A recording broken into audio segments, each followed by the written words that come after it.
বিয়েবাড়ি বিয়েবাড়ি কী মজা! তাড়াতাড়ি করে অফিস থেকে চলে আসলাম বিয়েবাড়ি যাবো বলে। বিয়েবাড়িতে গিয়ে ঝপাঝপ বাইরে আমরা সবাই মিলে মা, বাবা, আমার বর সবাই মিলে আমরা তাড়াতাড়ি করে ফটো তুলে নিলাম।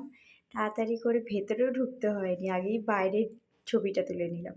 ভাইয়ের বউর সাথে গিয়ে একটা ছবি তুলে নিলাম।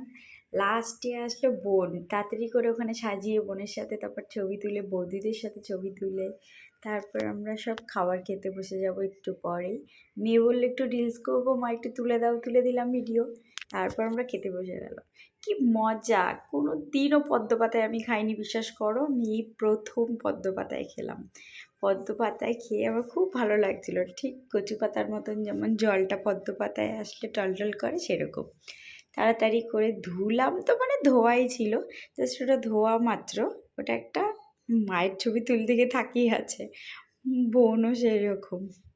মা বুঝতেই পারিনি ছবি তুলবো। দেখো কচু পাতার মধ্যে জল দিয়ে একটা খেলার মতন, ধোয়া তো না, ধোয়াই থাকে। তারপর পরপর পরপর খাবারগুলো এলো, মেয়ে খাচ্ছিল আর দেখছে। বর ছিঁড়ে দিচ্ছিল, পারবে না, ও ছোটো মানুষ, তার জন্য তাড়াতাড়ি করে। ও বুঝতেই পারছে না যে কি করব, এটা খাবো না রাইস খাবো।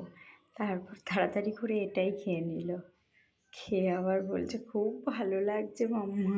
খাওয়া হয়ে গেলো, এবার আমাদের খাবার পালা।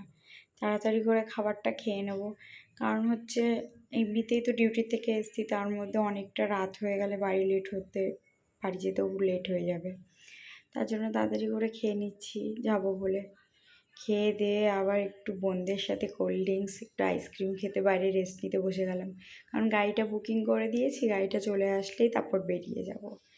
সবাই ক্লান্ত হয়ে গেছে খেয়ে, বিশেষ করে আমার মেয়েরা একদম জার্নি নিতে পারে না। সবাই ওয়েট করছি যাব বলে, গাড়িটা চলে আসবে আর কিছুক্ষণের মধ্যেই। এরপরে টাটা বাই বাই, আর কি বলবো, সবাইকে বলছি টাটা। এরপর ভালো লাগলে লাইক করে দিও।